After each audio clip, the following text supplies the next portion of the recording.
Oh, it's the guy that can't do burnouts. What's going on, everyone? Welcome back to another video. If you guys saw yesterday's video, you'll know we had some issues with the Hemi, and I have some clarification for you guys today. Oh, look at these badass shirts right here, though. Hold on. Look at that. The new LS Nasty crew shirts. They look great. They look great. I mean, they're hot. Hey, Laura. How great do those shirts look?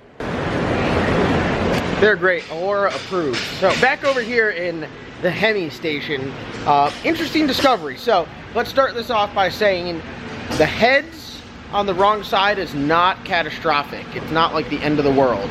You can run it like that. Whenever the next time that you have them off, we'll flip them back and we'll be good to go. But that being that they're on the wrong side, they're not specific to each side. They can run on either side. The rocker arms are specific to each side. The rocker arms are on the correct side. We are good with that. The reason why only one hole is correct, so when I say hole, I mean cylinder. So cylinder 7 has the correct length push rod with the correct length rocker arm, is because, this is going to shake y'all up.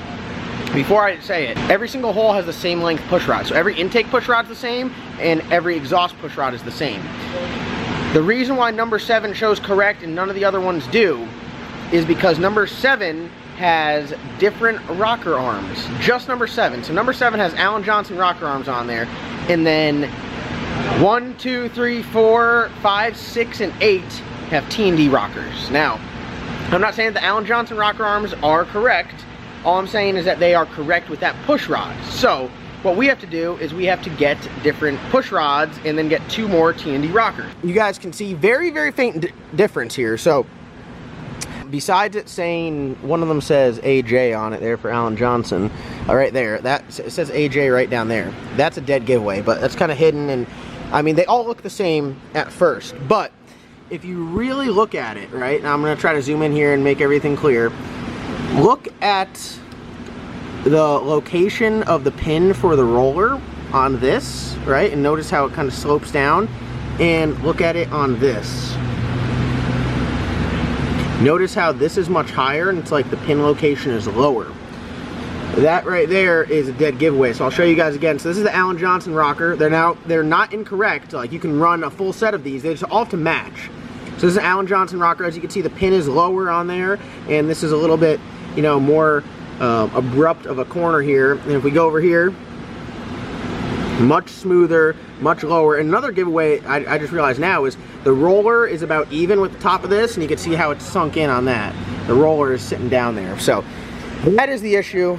That is the issue that we have right now with the engine. Now, you can't run it like this. It needs to be correct. It needs to be addressed. And that's why we have been taking our time and going over everything and making sure that it is correct. Now, I will say, someone said these were just like big block rocker arms. I think these are Hemi specific. I want to say these are Hemi specific. I'm not like 100% sure on that, but I've been trying to read the comments, and for those of you guys out there that don't see like the more like backside of like this style of racing or cars or anything like that, it might look a lot different. It's different to me. I'm learning it, but I like to do a little bit of research on it. So I hope I don't say anything that confuses or is completely incorrect. And for those of you guys that are in the comment section that are giving input, I appreciate it. Some of y'all are correct. I know some of y'all are just way wrong, but hey, you got to take all advice with a grain of salt. Some is good, some is bad, but all advice is useful. Whether you apply it to stuff or disregard it, it's useful. One thing I do want to address, I saw in the comments a couple times, is someone's like, yo, this dude really has a stock case 400 behind this motor.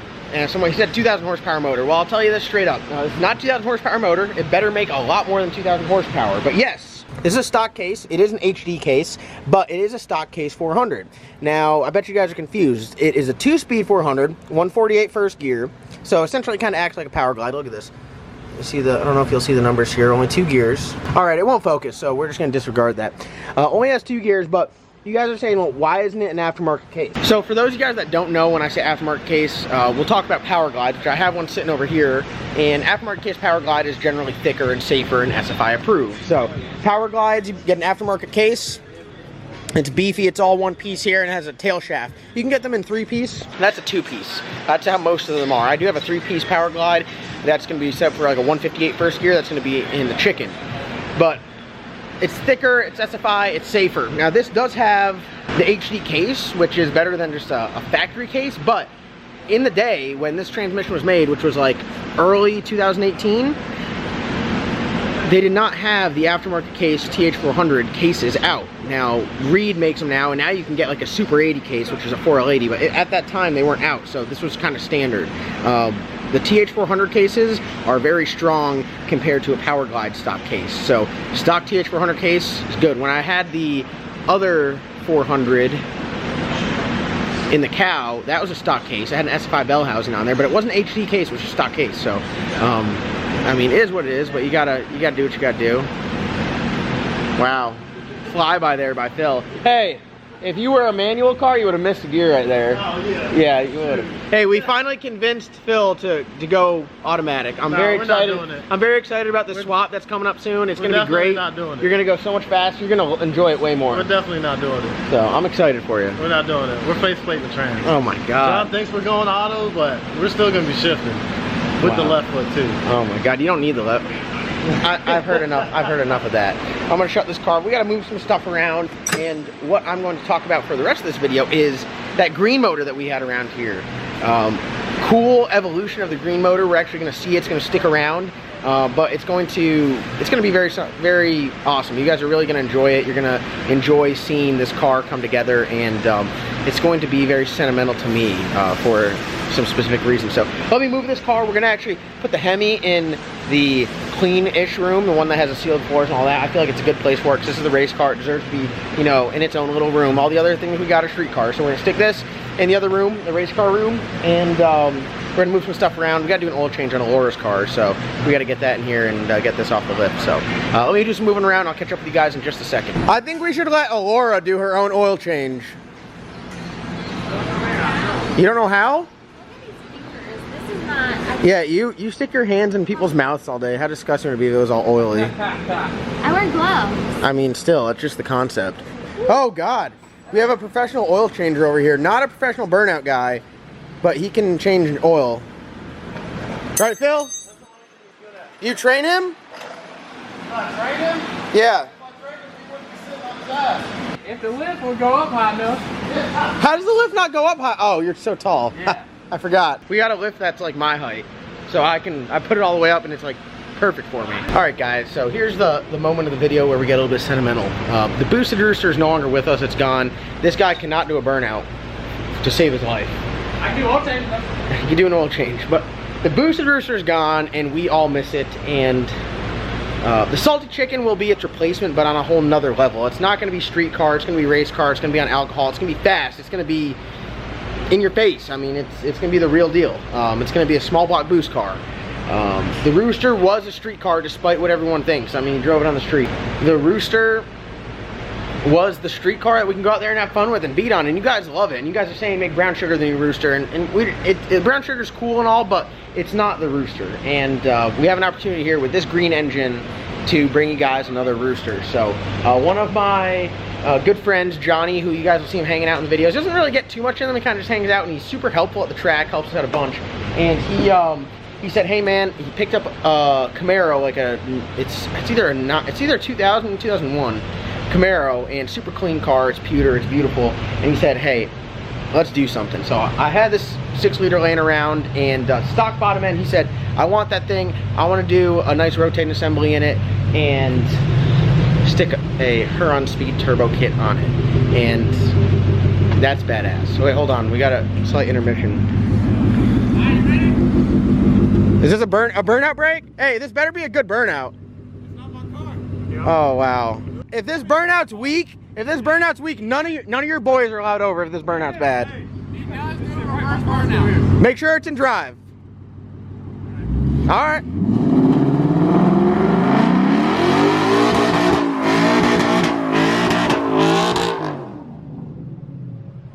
A little sketchy. I thought you were getting smushed there for a second, but hey, we're all alive. Not bad, not bad. Hey, Phil, we're heading in the right direction. Your boys are learning. They're learning. All right, so back to the Rooster talk. Johnny said he wants to do this 6-liter, and we're gonna change the color of it, obviously, because it's not gonna stick a green motor in a pewter car. We're gonna make it look nice. But before that, we're gonna take it all apart. Now, I actually just assembled the top end. It's got pretty much like all BTR up top, but we are going to tear it all down to a bare block, take the rotating assembly out, and then we're going to do essentially what Wes has. So we're going to do a white scope piston with Texas speed rod and Texas speed crank. It's going to be a solid motor, something where you can make 1,000 horsepower, drive it around, and we're going to run the Huron Speed twin kit on there, the V3 twin turbo kit for an F body, and a Power Glide or 400, and then a good rear end in there. Most definitely a strange rear end. So I'm excited about that. I hope you guys are excited about that. We are going to have a Rooster-esque vehicle back on the channel, something that we can go out there, drive it on the street, have some fun with it. And the cool thing about it is it's going to be in-house here. Johnny is going to bring his car here. We're going to film everything. We're going to tear it down. We're going to put it together. We're going to essentially build the Rooster version 2, but I think a little bit more classy with a little bit less dense, which is what you guys like. So I'm excited about it. And a little twin turbo action. I know you guys have been talking about, you know, why always doing single turbo, do twin turbo. Well, now you guys are going to see a twin turbo build on the channel. Big shout out to Huron Speed because they are a great company. John and all the guys at Huron Speed, huge thumbs up. Their product is exceptional. We've been showcasing their V3 single kit for the longest time on the Boosted Rooster, and great turbo kit, great power, super easy to install, works good, and that's what it's all about, simplicity and working good. I expect nothing less from the twin kit, and I know it's going to fit just as good, it's going to perform just as good, and it's going to be badass. So I'm excited about it. I know Johnny's super excited about it, and I can't wait to, you know, get in there, and me and Johnny are going to turn some wrenches on it. We're going to get done. The Johns are going to build a badass F-body. Ben could stay working on the Hemi. We don't need Ben. Johnny and I are going to do it. So that's all for today's video. A little update on the Hemi. We've got the Hemi in the Hemi room now.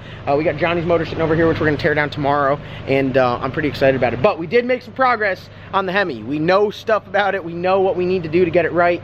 And we're heading in the right direction. So thank you guys all so much for watching. Like always, comment, like, subscribe. I got a sale going on right now. Westbo gets you free shipping on the LS Nasty Crew shirts. So go down and get those. I had a bunch of orders. I appreciate all the support. Other than that, we're going to see you guys in tomorrow's upload.